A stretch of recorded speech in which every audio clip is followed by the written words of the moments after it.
Welcome everyone. In today's lecture, we will discuss the next topic, that is beekeeping. Beekeeping is called apiculture, right? Now, rearing of silkworm is called sericulture. So now in today's lecture we will talk about beekeeping. So beekeeping is called apiculture. I wrote little information on the board initially itself. Now let us see what is apiculture. Apiculture we discussed, it is beekeeping. It is maintenance of honeybees. And where do honeybees stay? In the hive, right? So if you are maintaining the hive means inside we are maintaining the honeybees also.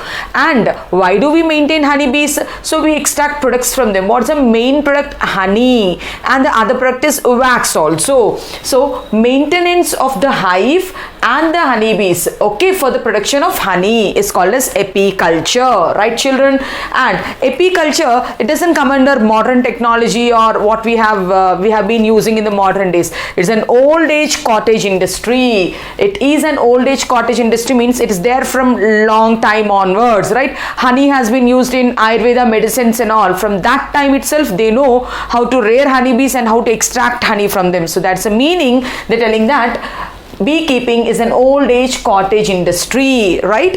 And for apiculture, if we want to maintain honey hives, we need large places where honey hives are kept.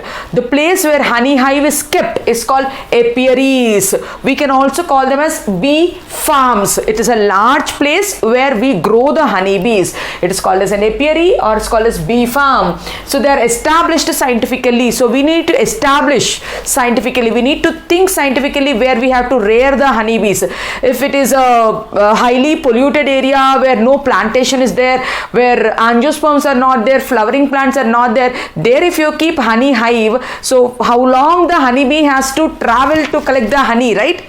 So that's why where we have to keep it scientifically, we have to think. If we want to artificially maintain honey hives also, scientifically we have to locate the place around the crop field or around the flower gardens and all, so that honeybee can travel a short distance, collect the honey and then drop it inside the honey hive. That's what scientific establishment of apiary is important. Means around the gardens, around the fields we have to grow the places. Now apiaries means they are called bee farms. They are the places where honeybees are reared. Apiaries can be any place so which is sufficient enough for the bee pasture. So wherever the bee food is there, so around that you can make it as an apiary. So we are telling that apiaries are any places where sufficient bee food is there, bee pastures are there. So what does bee eats?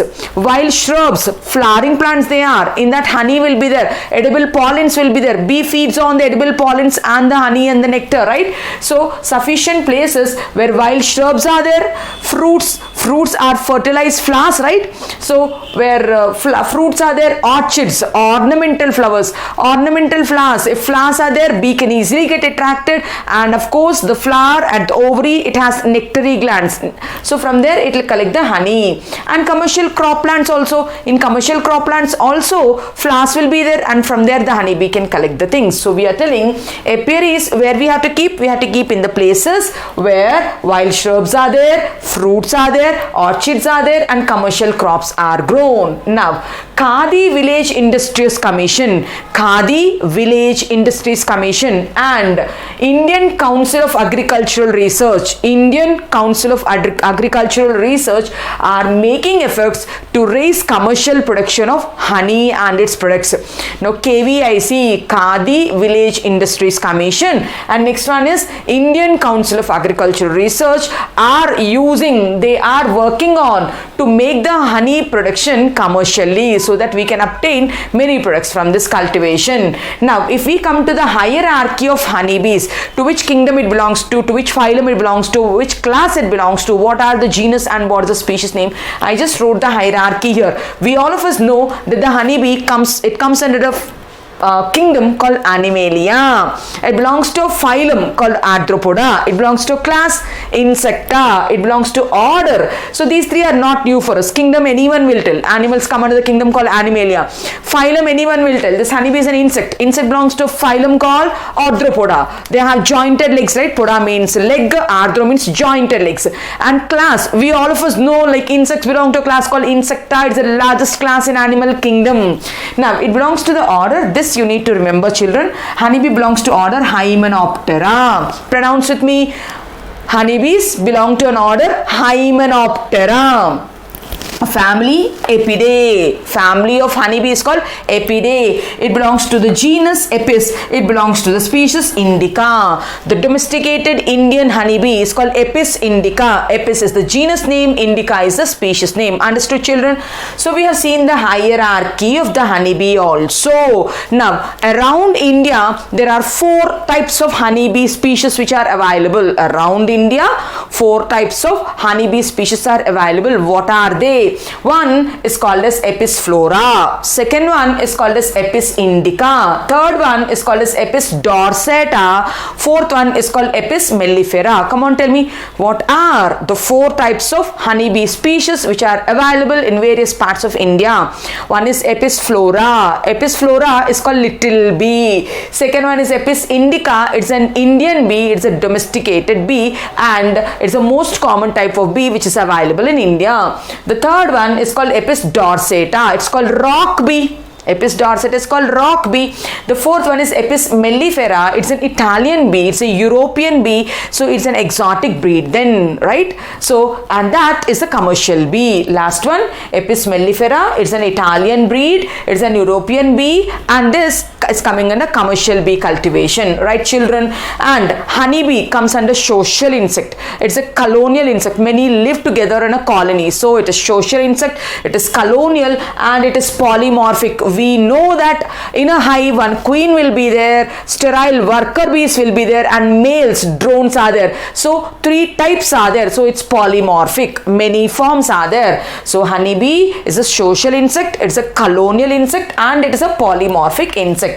Now the nest where honeybees stay is called as honey hive. So honey hives are the nests where the honeybee stays, right? Then next one, hives consist of vertical sheets of waxes having number of hexagonal cells. Now we are telling that the hive consists of vertical sheets. The hive consists of vertical sheets. These vertical sheets are made up of hexagonal. They are made up of hexagonal cells. This is one hexagonal cell. This is another hexagonal cell. This is another hexagonal cell. So we are telling that, right, let me draw it. Honey hive, what does it contain? It contains vertical sheets of wax sheets in which we have hexagonal cells. These hexagonal cells are of 2 types. What are the 2 types of hexagonal cells? One cells where honey is stored is called a storage cell. Another cell where the young ones are kept, where the fertilized eggs are laid, is called as brood cells. Brood cells are meant for rearing the young ones, whereas the storage cells are meant for storing the honey. They are meant for storing the honey. So what did we write, children? We're talking about a new topic which is called apiculture. Apiculture is called rearing of honeybees. Beekeeping it is, right? Now, apiculture means it is maintenance of hive with the honeybees. Why? For obtaining honey. Now, it's not a new technology. It's an old age cottage industry. And apiculture needs a large places. The places are called as apiaries. They're called as bee farms. And they should be established scientifically. On the roads and all we cannot establish. We need to establish the apiaries where bee pastures are there, where wild shrubs are there, where fruits are there, orchids are there, commercial crops are there, where honeybees can go collect the nectar and come back and store it, right? Now, Khadi Village Industries Commission and Indian Council of Agricultural Research are making efforts to raise commercial production of honeybee products. Then I have given here the hierarchy of honeybee, and there are 4 species of honeybee which are reported in various parts of India. The 4 species are mentioned here, and we are talking about some characters of honeybee. It's a social insect, it's a colonial insect, it is polymorphic insect, and the nest where the honeybee stays is called as honey hive. Honey hive contains vertical sheets of wax cells where hexagonal cells will be there. Hexagonal cells are of 2 types. One is called as a brood cell where the young ones are kept, and the second one is called storage cell where honey is kept. Take a screenshot. We'll continue.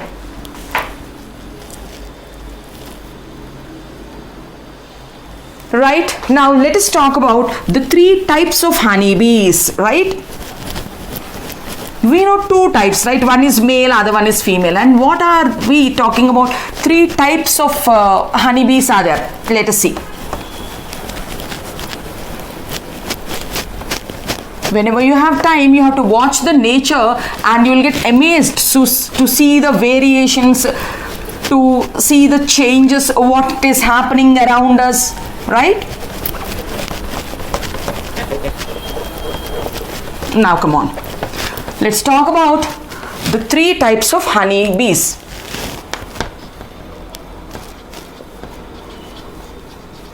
Three types of bees are there, right children? Now what are they? The first one is the queen bee. The first one is a queen bee. The second one is a worker bee. And the third one is a drone, which is the male bee. So there are three types we told in a hive. The first one is the queen bee. Queen bee is called gravid female. What's queen bee called? Gravid female. Why do you call queen bee as a gravid female? Because it only has ability to lay the eggs. So it is fertile then. Queen bee is a fertile female which has a capacity to lay eggs. So queen bee, it is fertile female which lays eggs. Now, then what are worker bees? Are they male or are they female? First of all, worker bees are female bees, but then they are sterile female bees. So what are worker bees, children? Worker bees are sterile female bees.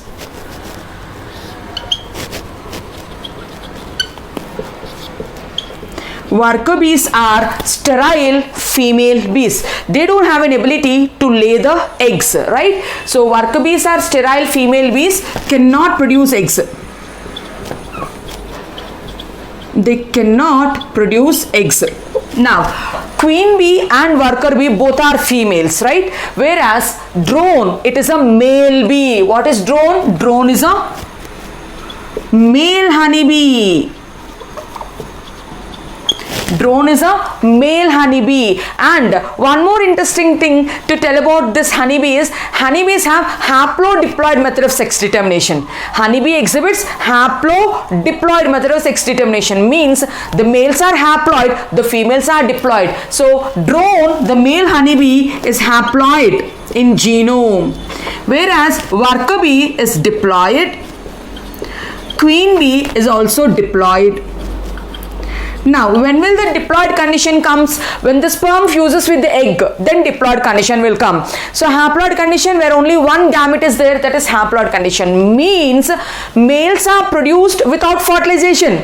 Directly from one gamete, the males are produced. So, we can tell drones or the male honeybees are produced from unfertilized eggs without fertilization. So, males, why are they haploid? Because they are produced from unfertilized eggs. The egg directly turns into male from unfertilized eggs without fertilization. Without fertilization. Come on, tell me. Production of embryo or the young one without fertilization, what is it called? Parthenogenesis. So male bees are produced by parthenogenesis. What is this process called? This process is called parthenogenesis. The process is called parthenogenesis. From the mother directly the male will come.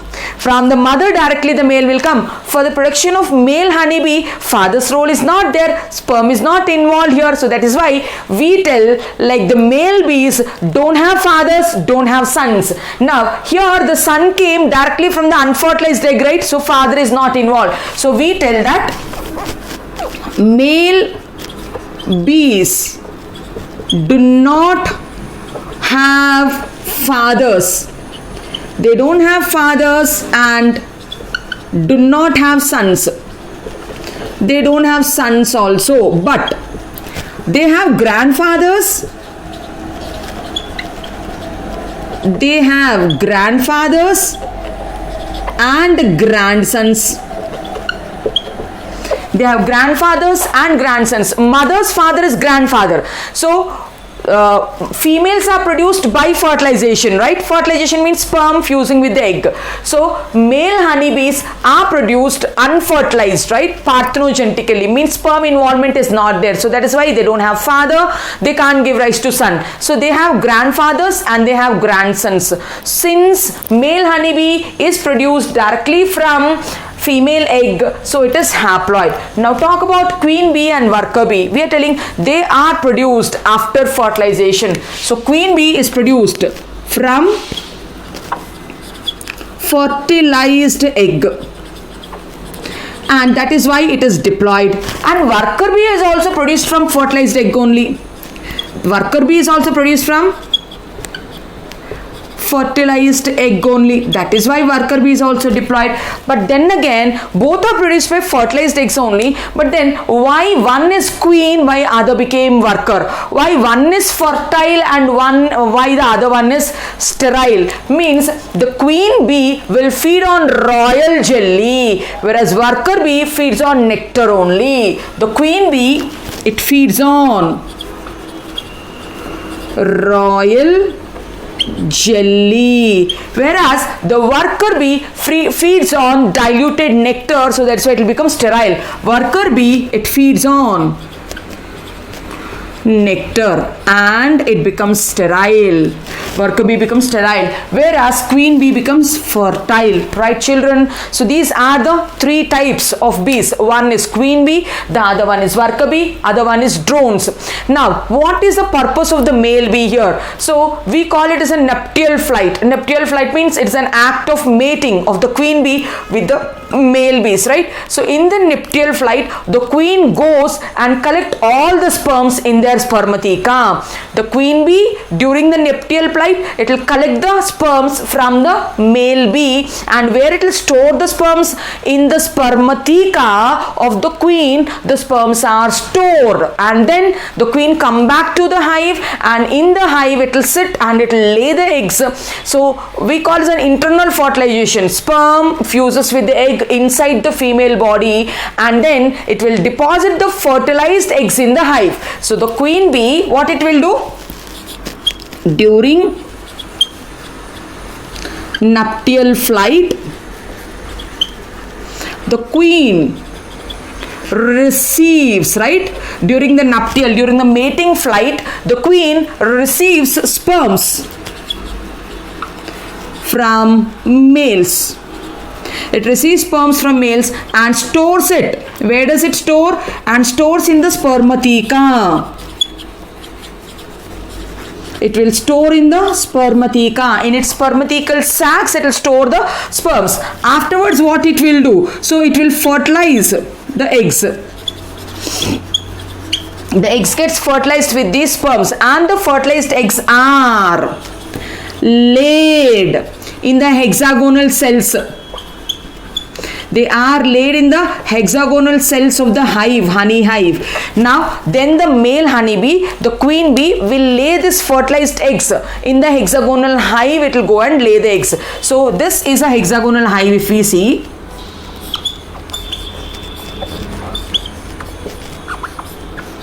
In these hexagonal hives, the male, the queen will go and lay the eggs. Now, within 3 weeks, what happens? The eggs hatch out and the young ones comes out. Within 3 weeks, the eggs hatch. And young ones will come out. And young ones are released out. The young ones are released out. So all these young bees, right? All the young bees are released out after the hatching process. Now, these young bees need food. Who will provide the food for these bees? Worker bees, right? Worker bees are also there in the honey hive. So, the worker bees bring the nectar and the pollen grains It brings the nectar and the pollen grains, and it will feed these young ones. Now in this hive, one bee will behave like a queen. In this, one will behave like a queen, one bee. In the young ones, one will behave like a queen bee. Now this queen bee needs royal jelly. The queen bee needs royal jelly, and others are worker bees. Now this worker bee,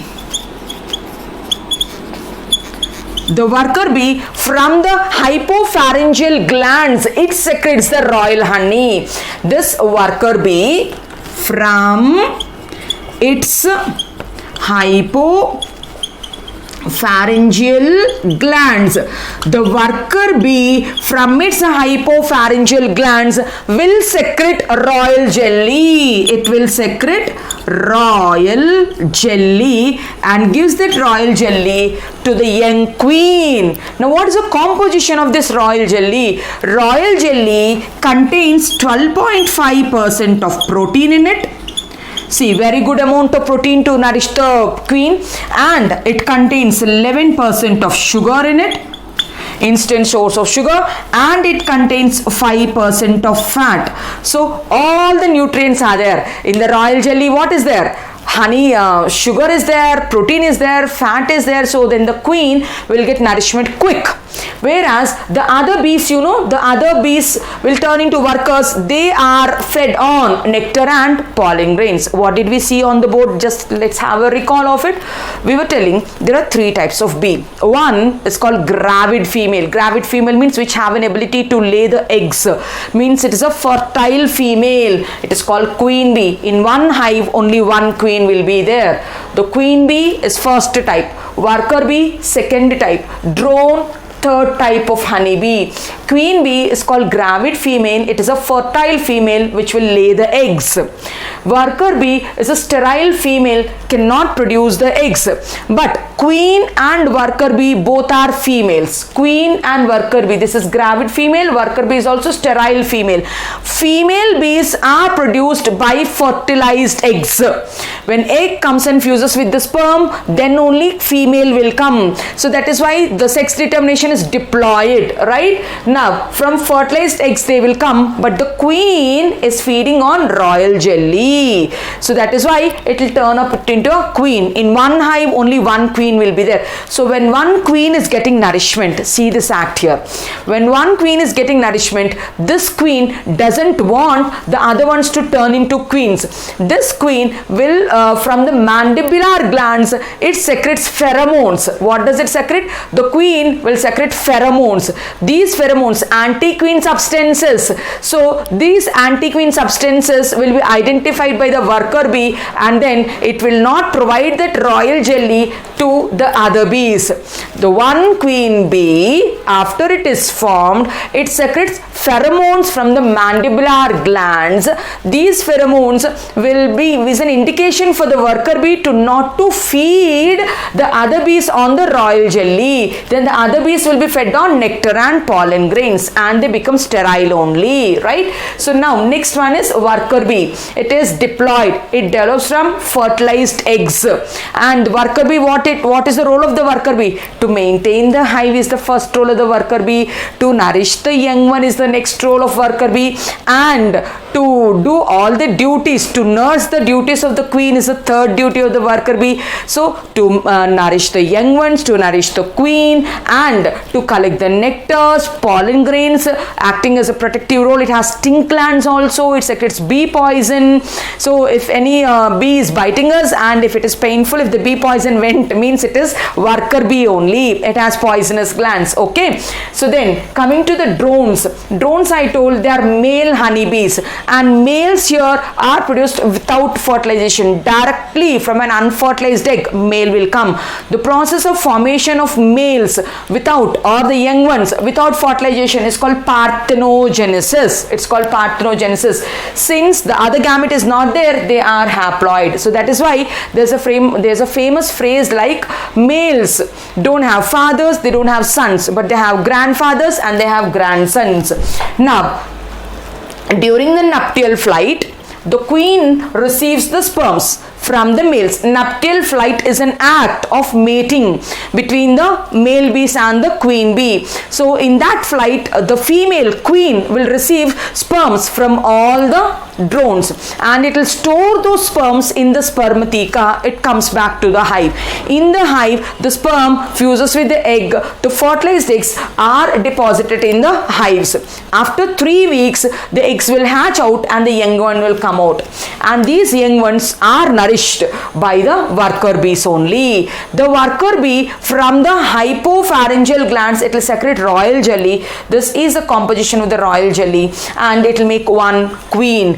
After the new queen, young queen and the worker bees are established, the old queen and the old workers will vacate this hive and they'll go and establish, they'll make a new hive, leaving this hive for the young ones. They will leave this hive for the young ones. Take a screenshot, we'll continue.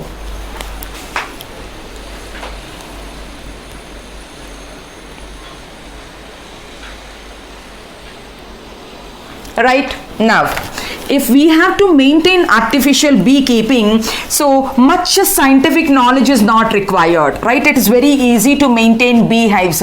Only few points about its habitat, about its nature, that much knowledge, 4-5 points are there in NCERT. That much knowledge is required, whereas much scientific knowledge and all is not required for beekeeping. So we'll see the 5 points. What are the points which are required for maintaining artificial honey hives? The first point is knowledge about the nature and habitat of bees.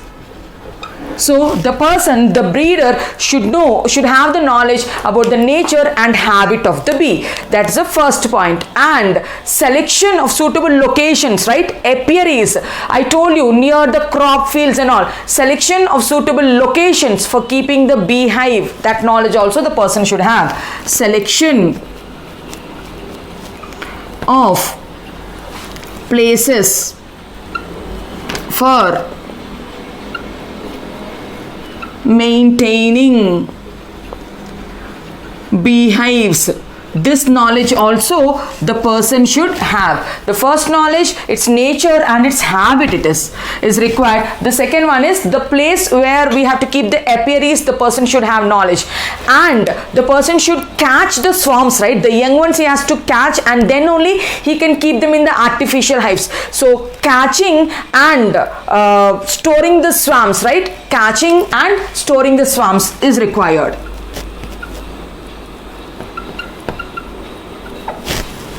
And storing swarms. What do you mean by swarms? Young honeybees.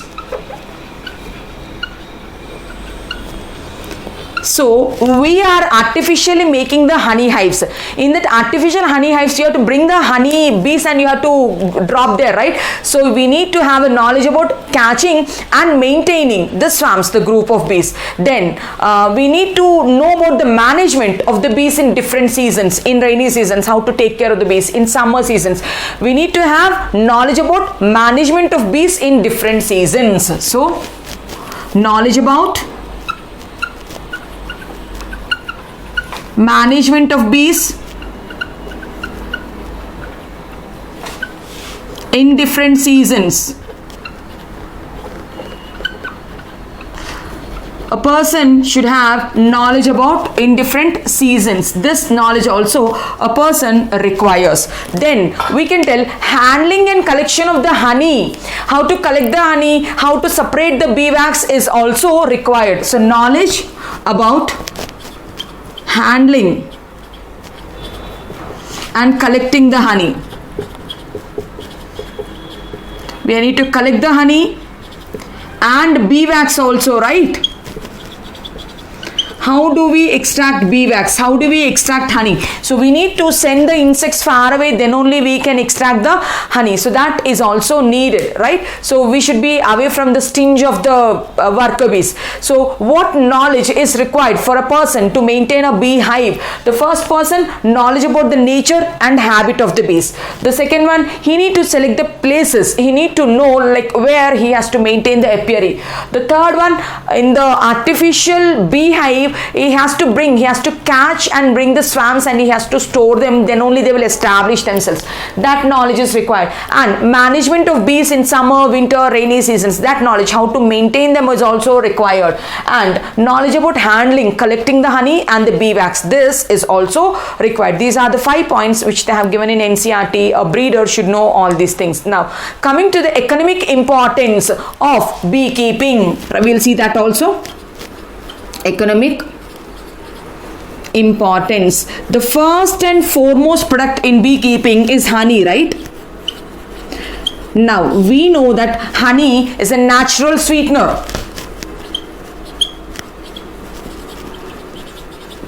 Honey is a natural sweetener, and honey has been used from ancient times onwards in Ayurveda medicine. Honey is used in medicine preparations,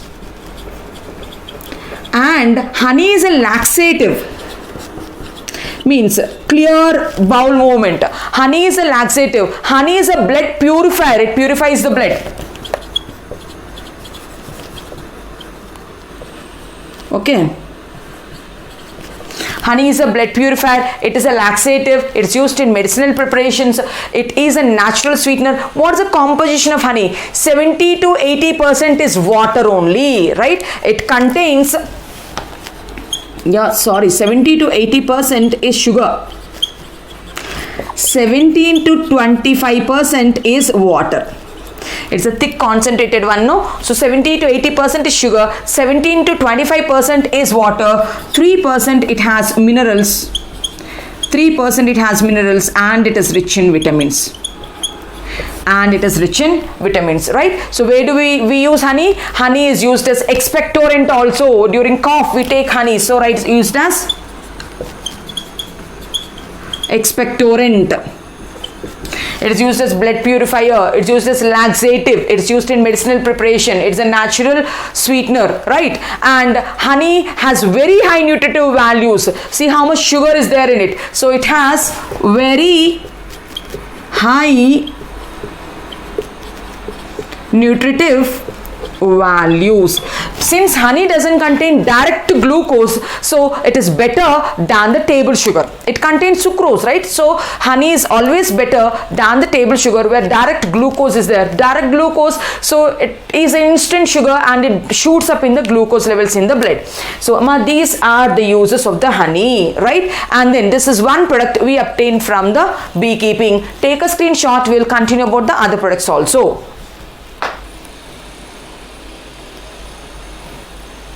And the next one, if we see, bee wax, right? So from the wax glands of the bees, the worker bees, they make the honey hive. They secrete wax glands. And where do we use this wax? In candle making, in paints, polishes. So the first economic important point we talked is honey. And the second one we are talking about bee wax. It is used in paints, it is used in polishes, it is used in creams, cosmetics, candle making. So these are the areas where we can use bee wax, right? Now next one is bee venom. So we told the poisonous sting will be there in the worker bees. That is used in treatment of rheumatoid arthritis. So the third one is the bee venom. The bee venom is used as a medicine in the treatment of joint pains, rheumatoid arthritis. It is used in the treatment of rheumatoid arthritis. And again, so we can see the mutual benefit we can see the mutual benefit between crop plants and apiculture. Now, during the flowering season in the crop plants, if you maintain apiculture, now sunflower and all big flowers will be there, right? So now the bees will pollinate it better. So then we can extract too much amount of oil, too many flowers will come. So it is benefit, brassica flowers, sunflowers, and then we can tell apple and pear. So in plantations like one I told sunflower, and the second one is brassica, and the third one during apple and pear cultivation. So if honeybees are cultivated side by, so then in these plants pollination is done better. Pollination rate increases. Since bees are nearby, they'll come and pollinate them. If the pollination is done, fertilization is done. Amma, if the fertilization is done, fruit is formed, seed is formed. So the farmer will get more yield because of that honeybees. And what honeybees will do from these plants, they take honey, right? So these honeybees can collect honey very easily. So this is also honey yield is more, and fruit and seed production is also more. So this is a best example or best economic importance of beekeeping. So what did we study about beekeeping? Come on, tell me. We studied what is apiculture, what is apiary, what is bee pasture, what is a hierarchy, what are the 4 species of the bees, what are the 3 types of the bees, what is pheromone, means what is antiquine substance, what is royal jelly, what is nectar, what is the composition of royal jelly, what are the 5 points the knowledge should the breeder have. Then what are coming to the economic importance, we discussed about honey, we discussed about bee wax, bee venom used in arthritis treatment, mutual benefit between the agricultural plant and the honey cultivation, right? Hope you enjoyed the lecture. In the next lecture, we'll talk about fisheries. If you like the content, like, share, subscribe to my channel. Thank you.